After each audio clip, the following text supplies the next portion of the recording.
Halo semua, di video kali ini saya akan berbagi tentang lapor pajak untuk reinvestasi dividen di 2024.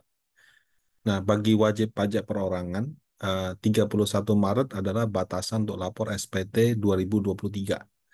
Nah, untuk investor pasar modal dan pemilik perusahaan yang dapat dividen, apabila Anda menerima dividen, tanggal 31 Maret 2024 juga merupakan batasan untuk pelaporan dan reinvestasi dividen yang diterima selama 2023. Nah, teknisnya seperti apa? Jadi, pelaporan SPT dan pelaporan reinvestasi dividen, meskipun sama-sama via website DJP online, itu adalah dua laporan yang berbeda. Nah, sebagai informasi atau latar belakang, laporan reinvestasi dividen ini berawal dari Undang-Undang Cipta Kerja yang memberikan fasilitas pembebasan atas pajak dividen. Sebelum Undang-Undang Cipta Kerja ini berlaku, pajak atas dividen baik yang diterima dari Anda beli saham atau Anda pemegang saham perusahaan itu dikenakan pajak final 10%. Jadi sebagai contoh, misalnya Anda beli saham Bank BRI, Anda menerima dividen 100 juta, maka diterimanya cuma 90 juta. Nah, biasanya pada saat dibagikan, itu kalau perusahaan TBK sudah dipotong sama sekuritas, kalau belakangan ke C, kalau Anda di ke perusahaan tertutup, itu biasanya dipotong oleh bagian keuangan, dia langsung bayarkan ke pajak. Nah, sejak Undang-Undang Cipta berlaku, pemotongan pajak 10% atas dividen itu sudah dihentikan di sekitar pertengahan 2021.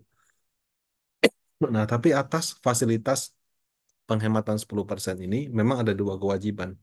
Yang satu melakukan reinvestasi, yang kedua melaporkan melakukan pelaporan eh, reinvestasi dividen.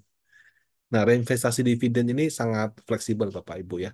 Sangat berbeda dengan program pengungkapan sukarela yang 2-3 tahun yang lalu ya PPS. Jadi boleh dimasukin ke perbankan, boleh masuk ke pasar modal, boleh ke sektor real gitu ya. Bahkan boleh penyertaan ke perusahaan dia sendiri. Kalau di program pengungkapan sukarela itu rigid. Eh, Kalau saham itu harus belinya pas IPO atau reissue. Kalau obligasi juga mesti belinya obligasi pada saat diterbitkan khusus oleh pemerintah, ada seri khusus lagi gitu. Nah, kemudian kalau mau pindah-pindah itu juga sangat sulit karena cuma dibuka windownya dalam sekian tahun cuma buka sekian kali. Sementara kalau kita bilang reinvestasi dividen itu sudah suka-suka gitu. Nah, Bapak Ibu juga bisa Google Peraturan Menteri Keuangan Nomor 18 Tahun 2021 tentang tata cara pelaksanaan undang-undang pelaporan reinvestasi dividen ini. Nah,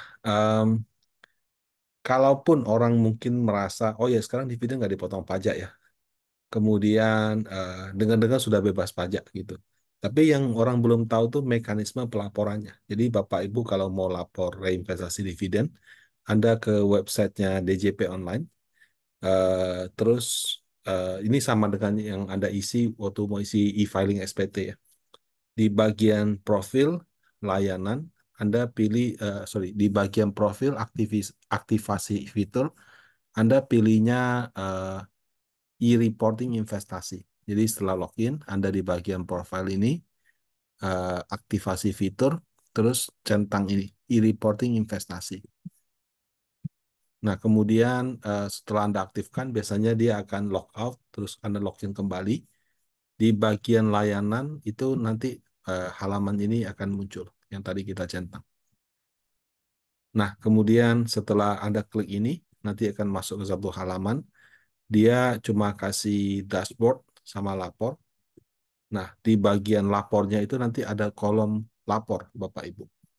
Nah, kolom lapor ini kalau kita klik, nanti akan muncul halaman seperti ini. Yang pertama itu adalah laporan dividen atau penghasilan lain, karena yang dibebaskan pajaknya nggak cuma dividen ya, ada beberapa kategori penghasilan yang juga dibebaskan. Kemudian yang kedua itu laporan investasi. Laporan investasi itu, jadi basically kalau yang di atas, misalnya Anda telah terima dividen dari perusahaan X, berapa yang komitmen untuk Anda lakukan reinvestasi. Kalau yang ini adalah dari komitmen tersebut, realisasinya seperti apa. Ya. Nah, Eh, Sebagai contoh, kalau pada saat Bapak Ibu klik ya ke bagian yang atas ataupun yang bawah, ini yang atas ya, eh, ini akan muncul seperti ini. Jadi misalnya saya terima dividen 100 juta tahun 2023, maka pada saat saya klik, ini pilihannya akan 1 2023. Ini kalau Anda klik bagian sininya, itu nanti akan muncul 2 2022, 3 2021. Nah, karena pelaporan reinvestasi dividennya harus 3 tahun. Jadi kalau dividen yang diterima 2023, 2024 ini laporan pertama. Makanya keluarnya 1. Tapi kalau misalnya Anda terima dividennya 2022, ini pelaporan yang kedua. Makanya 2 2022. Nah, kalau Anda terima dividennya 2021, itu 3 2021. Maksudnya dividen diterima 2021, ini pelaporan yang ketiga. Nah, jadi angka 123 ini penting. Kenapa? Karena ada kewajiban untuk melaporkan selama 3 tahun. Kalau kita tidak laporkan selama 3 tahun, secara peraturan fasilitas pembebasan pajaknya tidak kita nikmati. Jadi kita dianggap punya hutang pajak seperti itu. Kemudian di jenis penghasilannya kita pilih dividen dari dalam negeri.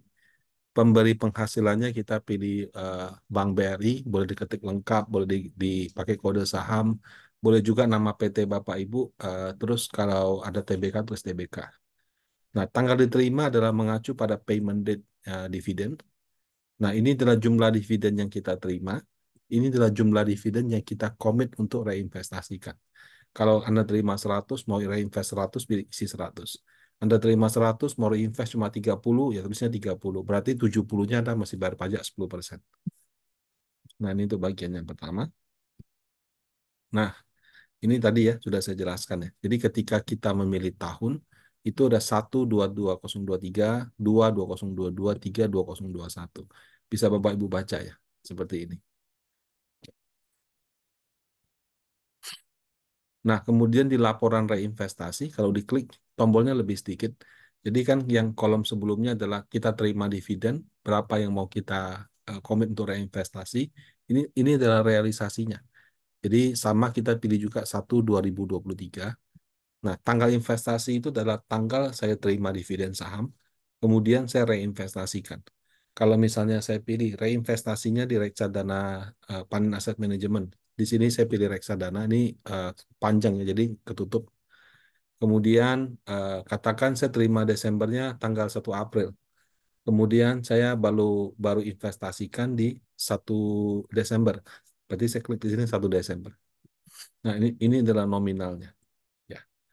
Nah, nilai investasi di sini harus sama nggak dengan SPT? Idealnya sama. Tapi apabila di tanggal misalnya 10 Desember saya taruh reksadana. Kemudian karena satu dan lain hal saya tarik, saya pindahkan ke obligasi. Ya berarti nanti di laporannya itu jadi obligasi. Ya, tapi paling tidak kalau di urunut, oh ini tahun nih kemarin terima 100 juta, dimasukin ke reksadana, di tengah jalan pindah. Nanti di tahun kedua tinggal kita ganti saja bentuk reinvestasinya jadi apa, seperti itu. Nah, kalau misalkan mau dapat di fasilitas bebas pajak 10%, maka Anda harus melakukan ini untuk dividen 1 tahun selama 3 tahun. Jadi dividen 2023, lapornya di 2024, pelaporan pertama, 2025, pelaporan kedua, 2026, pelaporan ketiga. Nah, baru kita secara resmi dapat menikmati fasilitas pembebasan pajak 10% ini. Kalau tidak dilakukan, ya berarti kita tidak memenuhi syarat dan bisa saja diminta untuk membayar pajak 10% karena memang kita tidak eligible atau tidak memenuhi semua syarat yang ada. Nah, kalau nggak mau repot gimana, Pak? Aduh, repot, Pak, harus lapor ini saya sudah nggak ngikutin. Ya, kalau misalnya Anda merasa repot, Anda juga merasa, "Oh, ya udah memang harus dipotong pajak, potong aja." Masalahnya ini nggak dipotong. Caranya Anda harus bayar sendiri. Jadi kalau pas isi DJP online, Anda pilih bayar pajak. Nah, Anda pilih yang pajak final dividen. Anda bisa membayar sebesar 10% daripada dividen yang Anda terima. Apabila Anda memutuskan mau membayar, itu batasnya adalah tanggal 15 bulan berikutnya. Misalnya saya terima dividen 10 Februari 2023. Maka batas pembayarannya adalah 15 Maret 2023. Terima dividennya 10 Mei 2023. batas pembayarannya adalah 15 Juni 2023. Nah, kira-kira seperti itu, Bapak Ibu. Semoga bermanfaat dan semoga Bapak Ibu dapat menunaikan kewajiban pelaporan SPT-nya dengan baik dan juga pelaporan dividen. Terima kasih, semoga bermanfaat.